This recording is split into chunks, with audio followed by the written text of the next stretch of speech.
분양권이 주택수에 들어가면서 이와 관련해서 다양한 세금에 대해서 궁금해하시는 분들이 많이 계신데요. 취득세, 보유세, 그리고 양도소득세와 관련해서 이게 어떻게 적용됐는지 한번 말씀드려 볼게요. 특히 양도소득세 같은 경우는 분양권 자체의 양도세율은 기본세율이라서 간단하기는 하지만 분양권을 주택으로 보게 되면서 발생하는 다른 주택들의 양도소득세가 굉장히 복잡하게 얽혀 있어요. 그래서 분양권이라는 게 바로 입주는 할 수 없는 주택이다 보니까 이와 관련해서 예외 규정들도 좀 있는데요. 이 부분까지 한번 잘 살펴볼게요.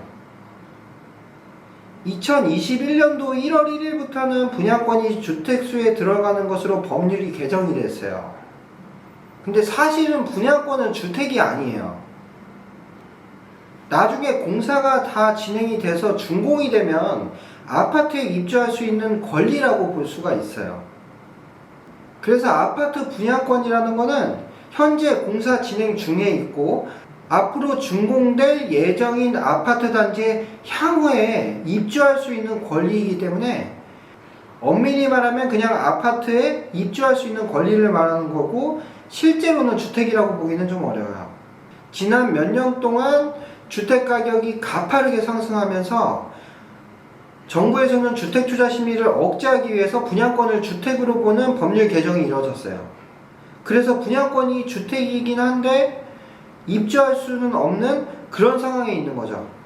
이와 관련해서 여러 가지 세금 문제들이 발생하고 있습니다, 현재. 그래서 제가 취득세부터 해서 보유세, 양도세까지 어떻게 이게 적용이 되고 있는지 이 부분을 한번 정리를 해드릴게요. 취득세에서는 분양권을 취득한 날이 취득세 산정의 기준일이 됩니다.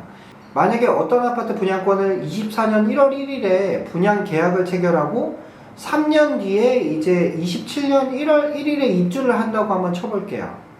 그럼 여기서 취득세 기산일은 어떻게 되냐면 분양 계약을 한 24년도 1월 1일이 취득세 산정을 위한 기준일이 됩니다. 왜냐하면 분양권을 주택으로 보기 때문인데요. 그런데 주택을 취득한 것은 아니기 때문에 이때 또 취득세를 내지는 않아요.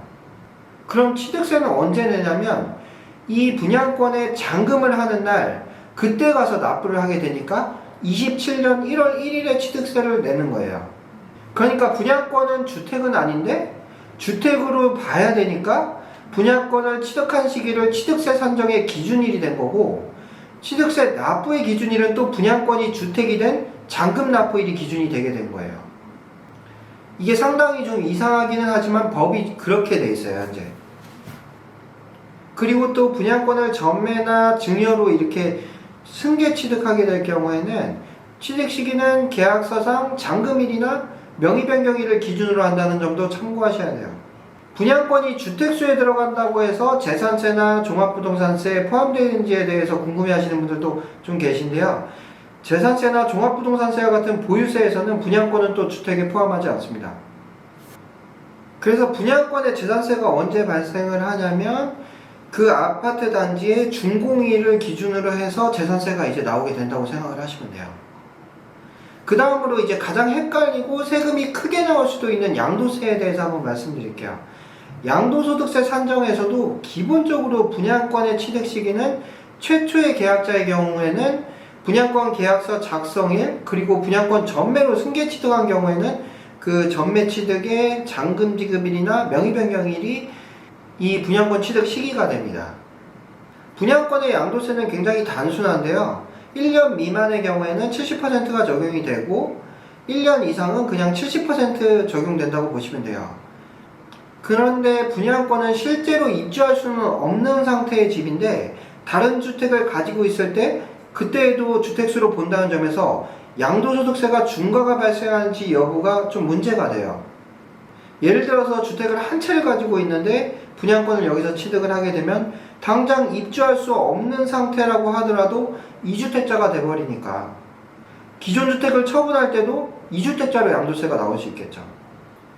그렇지만 여기서 또 일시적 2주택 양도세 비과세 혜택이 있기 때문에 기존 주택이 비과세 요건을 갖추고 있다면 분양권을 취득한 날로부터 3년 내에 종전주택을 양도하면 양도세가 비과세가 될 수가 있습니다. 일시적 2주택 비과세 요건은 간단해요.